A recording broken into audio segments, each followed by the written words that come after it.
চাই ধর্ষণের একমাত্র শাস্তি হোক মৃত্যুদণ্ড এবং সেটা হোক। তো ইদানিং আমরা ছোট ছোট বাচ্চা থেকে শুরু করে এমনকি বৃদ্ধ বয়সের অনেক নারীদেরকেও দেখে অনেক সময় ধর্ষণের শিকার হয়। তো রাস্তাঘাটে আমাদের দেশে যে পরিমাণে ভাসমান জনগোষ্ঠী রয়েছে তাদেরকে তো আমরা এই নিরাপত্তা বলয়ের মধ্যে রাখতেই পারছি না। ইভেন আপনারা দেখবেন আমাদের ক্যাম্পাসের বিভিন্ন জায়গায় বিভিন্ন সময়ের আমাদের অনেক আপুরা বিভিন্নভাবে কথার মাধ্যমে অনেকের বাজে ইশারা ইঙ্গিতের মাধ্যমেও এই বিভিন্ন ধরনের হ্যারাসমেন্টের শিকার হচ্ছে। তো আমাদের অবস্থান হচ্ছে আমরা ঢাকা বিশ্ববিদ্যালয়ের রাষ্ট্রবিজ্ঞান বিভাগ থেকে শিক্ষার্থীরা এসেছি। আমরা সারা দেশের মানুষের সংহতি এবং সহমর্মিতা নিয়ে সবার অংশগ্রহণ এবং সামাজিক যে একটা চাপ বলয় সৃষ্টি করা সরকারের বিরুদ্ধে, যাতে ধর্ষকদের বিরুদ্ধে খুবই অল্প সময়ের মধ্যে এবং লিমিটেড সময় বেঁধে দিয়ে তাদের বিচারের আওতায় আনা যায়। তাদেরকে এই বিচার কার্যক্রমের মাধ্যমে যাতে ঝুলিয়ে ঝুলিয়ে না রেখে একটা সময় এই বিচার যাতে আমাদের চোখের অন্তরালে চলে না যায়। আমরা চাই ধর্ষকদের বিচার একটা লিমিটেড সময়ের মধ্যে হোক এবং সেটা প্রকাশ্যে জনগণের সামনেই হোক। আর এছাড়া আমাদের বর্তমান যে সবচেয়ে একটা প্রেক্ষাপট তৈরি হয়েছে আমাদের বোন আসিয়াকে নিয়ে, তো আমরা আসিয়ার পাশে আছি, আসিয়ার ভাই বোনেরা আসিয়ার পাশে আছে। এরকম আমাদের মধ্যেও যে কতজন এ ধরনের সহিংসতার শিকার হয়ে ছোটবেলা থেকে আসছে, এটা হয়তো আমরা সবাই তাদের গল্পগুলো জানি না।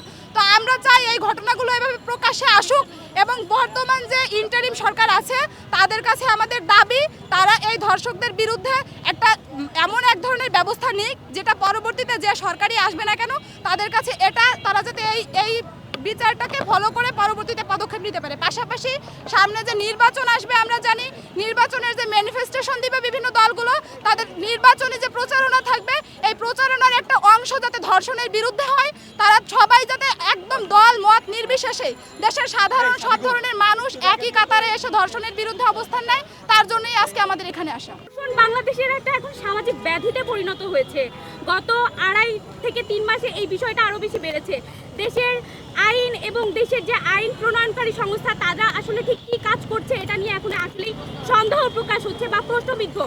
তো বর্তমান ইন্টারিম সরকারের কাছে আবেদন এটাই থাকবে যে দেশের যে বর্তমান যে ভঙ্গুর পরিস্থিতি হয়েছে সেটা যেন খুব তাড়াতাড়ি ল এবং ল এনফোর্সমেন্ট এজেন্সিগুলোর মাধ্যমে সেগুলো খুব তাড়াতাড়ি ঠিক হয়। আর ধর্ষণের যে শাস্তি আছে বর্তমানে আমরা চাই ধর্ষণের একমাত্র শাস্তি হোক মৃত্যুদণ্ড এবং সেটা হোক। ধর্ষণের যে বিচার সেই বিচার যেন 6 থেকে 8 মাস বা 2 বছরও গড়িয়ে না যায়। অনেক সময় আমরা দেখি যে বিভিন্ন মাধ্যম থেকে ধর্ষণের বিচার ঠিকই হয় কিন্তু বিচার কার্যকর হয় না। আমাদের পক্ষ থেকে একটাই দাবি থাকবে, সেটা হচ্ছে ধর্ষণ যদি প্রমাণ হয় ধর্ষণের একমাত্র বিচার হবে মৃত্যুদণ্ড, আর কোনো কিছু নয়।